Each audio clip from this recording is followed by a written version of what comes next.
के सामने आता है कि इनमें से कौन सा कंप्यूटर का हार्डवेयर पर रन करता है लेकिन दूसरे सॉफ्टवेयर को रन करने के लिए प्लेटफॉर्म प्रदान करता है।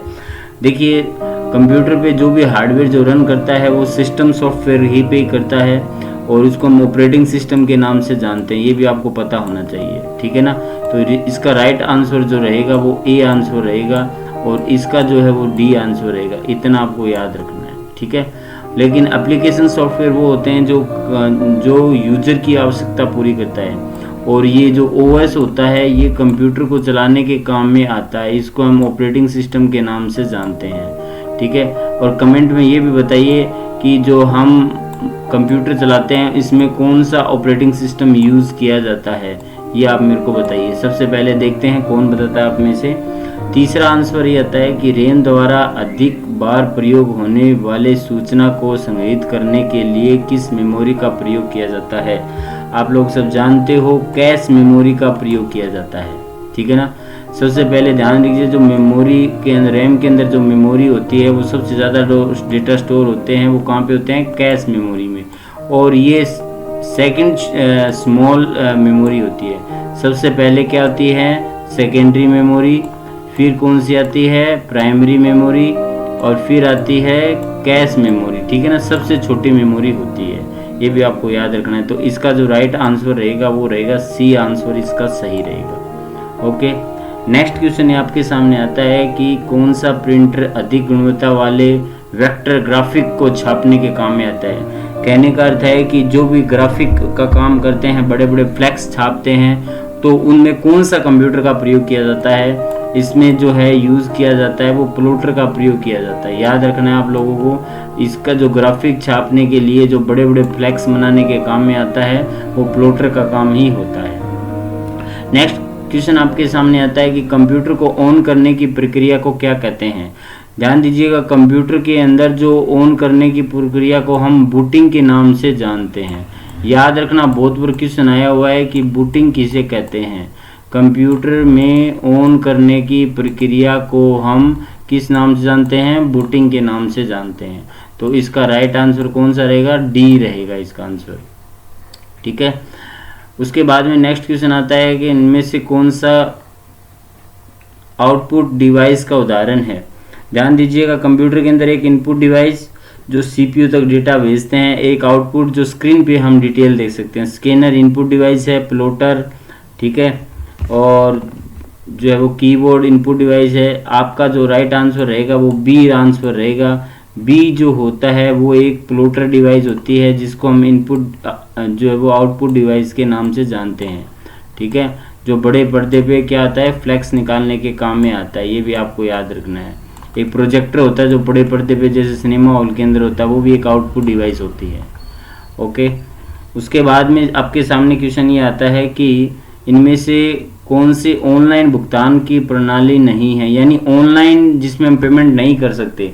डेबिट कार्ड में कर सकते हैं, क्रेडिट कार्ड में कर सकते हैं, नेट बैंकिंग में भी कर सकते हैं, लेकिन किस में नहीं कर सकते, कैश ऑन डिलीवरी के अंदर। इसमें हमें कैश में पेमेंट करना होता है, ठीक है। तो इसका राइट आंसर क्या रहेगा आपके सामने, डी आंसर रहेगा। और ये जितने भी RKCL में पीछे एग्जाम में क्वेश्चन आए हुए हैं वो सारे आज की क्लास के अंदर हम आपको बताएंगे। तो आप एक बार लाइक ज़रूर कर दीजिएगा, क्लास को पूरा पढ़िएगा, और जितने भी आपके फ्रेंड्स हैं मल्टीमीडिया के अंदर जुड़े हुए हैं उन सबको एक बार शेयर जरूर कर दीजिएगा। आपका बहुत बहुत धन्यवाद होगा। आगे नेक्स्ट क्वेश्चन आपके सामने आता है, इनमें से कौन सा वेब ब्राउज़र का उदाहरण है। वेब ब्राउज़र, गूगल भी वेब ब्राउज़र होता है जो गूगल कंपनी के द्वारा बनाया गया है, ठीक है ना। सफारी भी बनाया गया है, मोजिला फायरफॉक्स भी बनाया गया है। और आप लोगों का इसका राइट आंसर रहेगा वो डी आंसर रहेगा। डी जो आंसर है वो फिक्स है। इसमें जो गूगल क्रोम जो है वो क्या है, एक वेब ब्राउज़र है। वेब ब्राउज़र का कहने का अर्थ है कि जिसमें हम इंटरनेट चलाते हैं, कंप्यूटर का वह सॉफ्टवेयर जिसमें हम इंटरनेट को चलाते हैं उसे हम वेब ब्राउज़र के नाम से जानते हैं, ठीक है। जैसे मोबाइल के अंदर भी होता है ना, यूसी ब्राउज़र होता है, गूगल क्रोम होता है, ठीक है ना, इंटरनेट एक्सप्लोरर होता है और मोजिला फायरफॉक्स होता है। ये सारे जो है वो क्या है, ये वेब ब्राउज़र है जो इंटरनेट को चलाने में सहायक करते हैं। ये एक ऐसा सॉफ्टवेयर है जो कंप्यूटर में इंटरनेट को चलाता है। उसके बाद में 9 नंबर का आंसर आपके आता है, इनमें से कौन सा सोशल नेटवर्किंग का साइट नहीं है। बताइएगा कि इनमें से सोशल नेटवर्किंग की साइट नहीं है, कौन सी नहीं है। कमेंट जरूर करते रहा करो ताकि मेरे को पता चलेगा कि आपको कितना इस चीज़ के अंदर आता है। बताइएगा कि इसका राइट आंसर क्या रहेगा। इनमें से कौन सा सोशल नेटवर्किंग का साइट का उदाहरण नहीं है। तो राइट आंसर इसका जो रहेगा वो 9 नंबर बी आंसर रहेगा। क्या रहेगा? विकीपीडिया, यानी बी आंसर इसका राइट रहेगा। विकीपीडिया जो है वो क्या है, वो एक नेटवर्किंग सोशल वेबसाइट नहीं है और ये एक फ्री वेबसाइट है जिसमें आप अपने पूरे बायोडाटा डाल सकते हैं। आपको याद रखना कि एग्जाम में आ जाए कि फ्री वेबसाइट कौन सी है, तो ये विकीपीडिया के अंदर है। ठीक है। उसके बाद में 10 नंबर के सामने आता है कि प्रधानमंत्री जन धन योजना की शुरुआत कब हुई थी। तो ध्यान दीजिएगा, प्रधानमंत्री जन धन योजना की शुरुआत अगस्त 2014 में की गई थी, जो जीरो बैलेंस पे खाते खोले जाते थे। और प्रधानमंत्री की जो स्कीम है वो इसके अंदर आती थी। तो 2014 में इसकी शुरुआत की गई थी, ये भी आपको याद रखना है।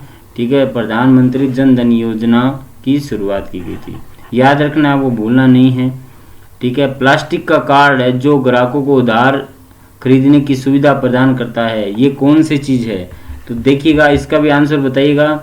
प्लास्टिक का कार्ड जो होता है वो क्रेडिट कार्ड को कहा जाता है और प्लास्टिक मनी भी कहा जाता है। याद रखना, ग्राहकों को उधार खरीदने की सुविधा प्रदान करता है।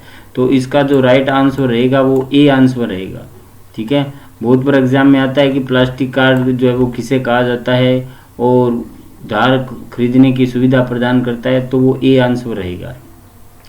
उसके बाद में 12 नंबर ये आता है POS, पॉइंट ऑफ सेल्स। ध्यान रखना, बहुत बार एग्जाम में आया वो क्वेश्चन है कि POS का पूरा नाम क्या होता है। तो इसका पूरा नाम होता है पॉइंट ऑफ सेल होता है। याद रखना है, पॉइंट ऑफ सेल, यानी ए आंसर इसका सही आंसर रहेगा। ठीक है। तो ये एग्जाम में आता है। पॉइंट ऑफ सेल आप लोग सब जानते हो कि जब आजकल हम कोई भी खाद्य से वस्तु प्रदान करते हैं तो एक क्या होता है, एक मशीन आती है इतनी बड़ी और वो आपको रिसिप्ट निकालती है, उसको हम पॉइंट ऑफ सेल के नाम से जानते हैं, पॉइंट ऑफ सेल्स। ठीक है। नेक्स्ट क्वेश्चन आपके सामने आता है कि ई लर्निंग का मतलब कोई चीज़ हम सीख रहे हैं उसे हम ई लर्निंग के नाम से जानते हैं, ये भी आपको याद रखना है। ठीक है। तो ई लर्निंग में जो पाठ्य सामग्री है उपलब्ध होती है तो वो उससे किस में होती है ये आपको बताना है। स्लाइड शो में भी हो सकती है, बिल्कुल सही आंसर है। वर्ड डॉक्यूमेंट में भी हो सकती है, PDF में हो सकती है, उपरोक्त सभी। इसका जो राइट आंसर रहेगा वो रहेगा डी आंसर, सही आंसर रहेगा। ठीक है।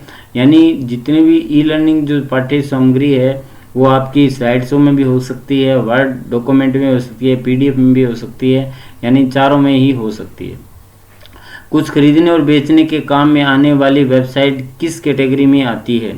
आप लोग सब जानते हो कि जिसको हम किस नाम से जानेंगे, ई कॉमर्स के नाम से जानेंगे। ठीक है ना।